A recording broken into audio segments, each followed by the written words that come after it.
Hello बच्चों, स्वागत है आप लोगों का केमिस्ट्री वाला यूट्यूब चैनल पर। तो आज हम लोग क्लास 12th कक्षा 12 की केमिस्ट्री क्लास है। और केमिस्ट्री क्लास में मैंने आप लोगों का तीसरा चैप्टर रासायनिक बलगत चैप्टर के क्वेश्चन शुरू किए थे लगवाना।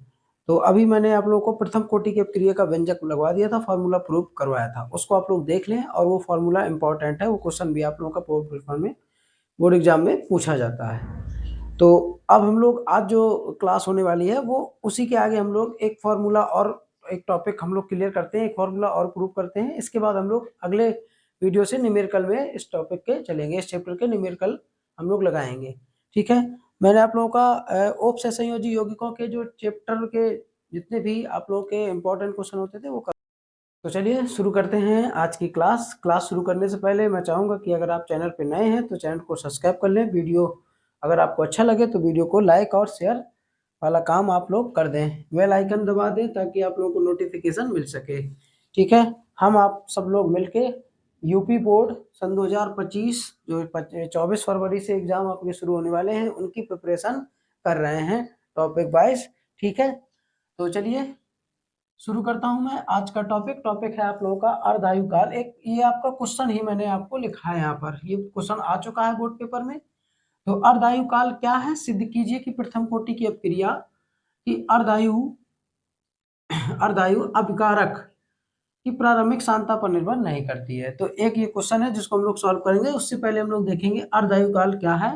ठीक है, अर्धायुकाल या अर्धायु क्या है, और फिर इसके बाद हम लोग क्वेश्चन करेंगे। तो देखिए अर्धायुकाल क्या है।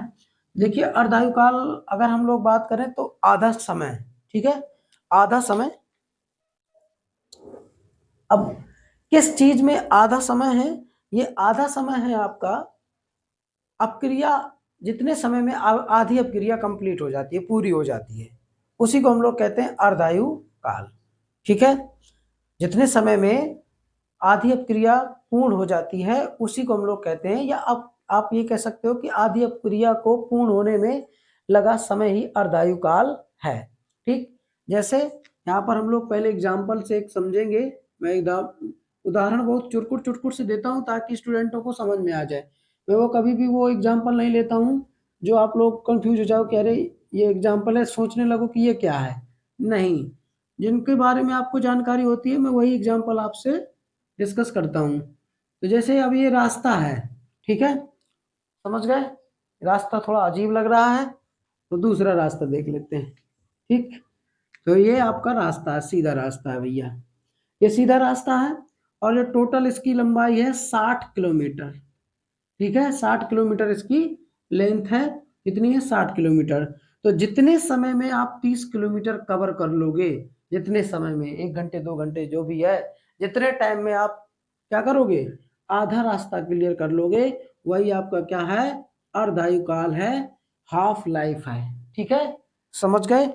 जितने समय में आप क्या करोगे, आधा रास्ता क्लियर कर लोगे। अब यही चीज रिएक्शन में बोल देना है कि जितने समय में आधी अपक्रिया कंप्लीट हो जाएगी वही क्या है, अर्धायु काल है।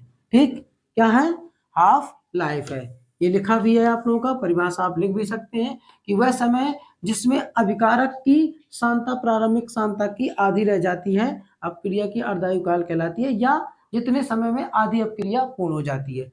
अब देखिए ये जो सांद्रता वाली बात कही है अभिकारक की, तो जैसे मान के चलिए कि यहाँ पर क्या है कि एक अभिकारक है ए, और वो क्या कर रहा है कि वो एक प्रोडक्ट बना रहा है बी।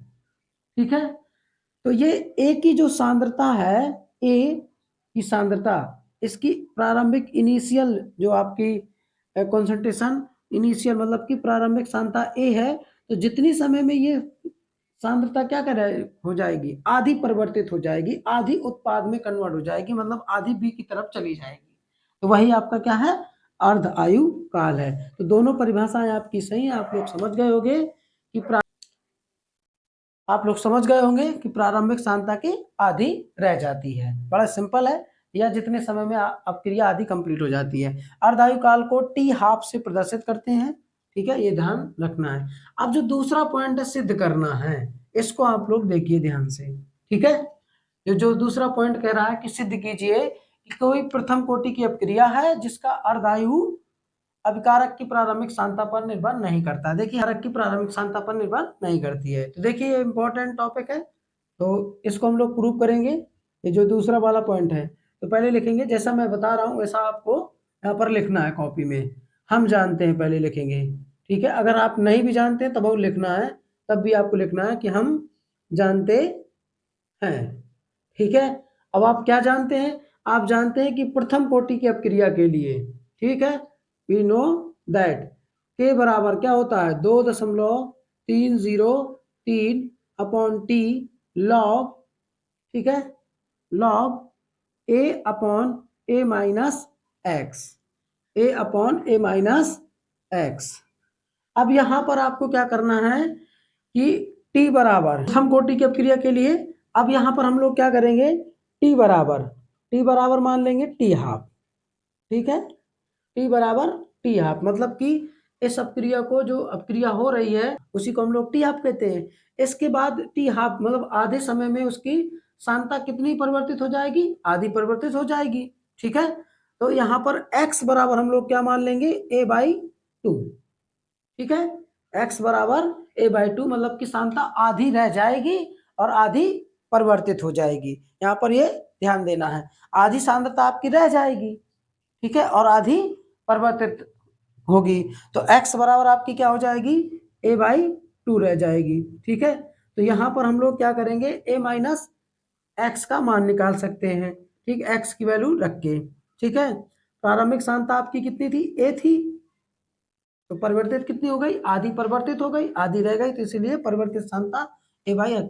यहाँ पर a माइनस एक्स बराबर आपका क्या हो जाएगा a/2 हो जाएगा। अब हम लोग क्या करेंगे, इस इक्वेशन में सबके वैल्यू रख देंगे जो भी है। तो यहाँ पर आपका k बराबर 2.303 upon T half T 1/2 log, अब a की जगह a और a माइनस एक्स की जगह आपका क्या है a अपॉन 2।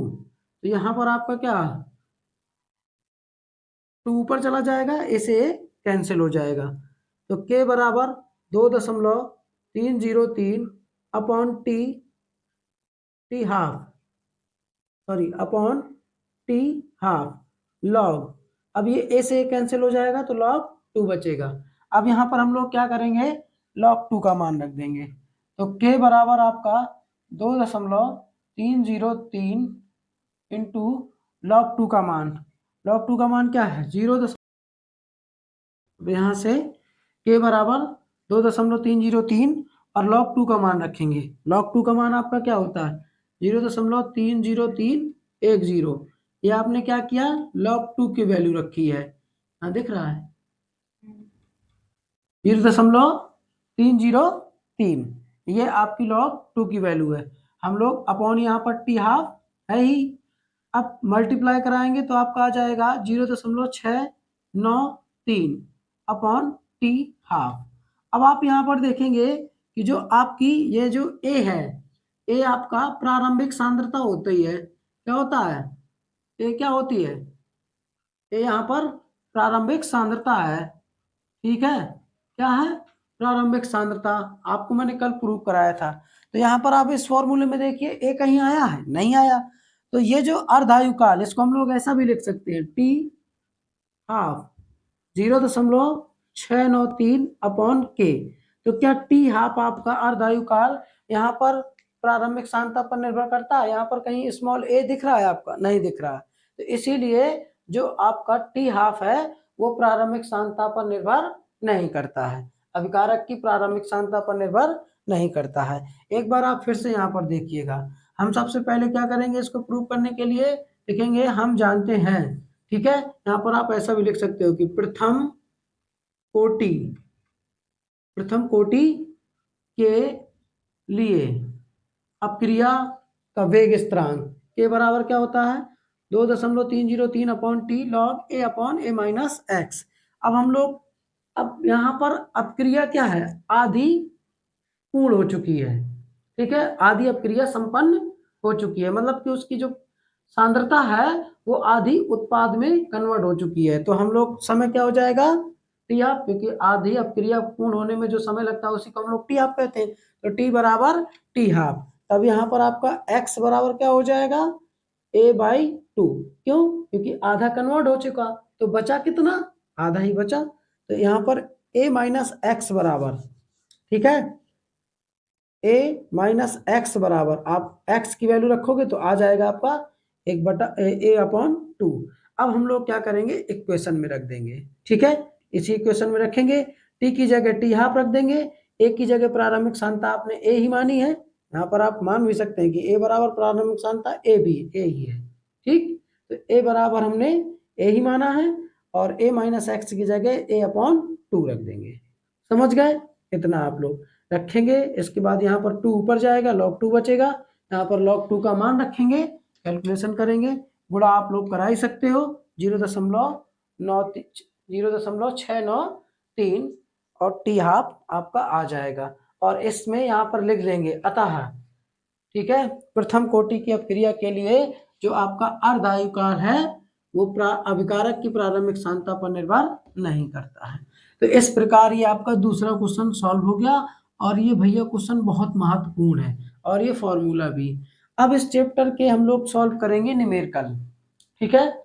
अब हम लोग क्या करेंगे, इस चैप्टर के न्यूमेरिकल सॉल्व करेंगे। मैंने आपको अर्धायुकाल बता दिया, और ये आपका बता दिया कि अर्धायुकाल प्रारंभिक सांद्रता के पर निर्भर नहीं करती है प्रथम कोटि अपक्रिया के लिए, ये भी बता दिया, ठीक है।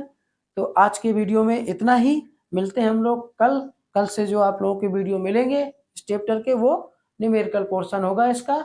हम लोग इसके हर टाइप के न्यूमेरिकल, एक एक दो न्यूमेरिकल देखेंगे और आप लोगों को प्रैक्टिस करवा देंगे, ठीक है।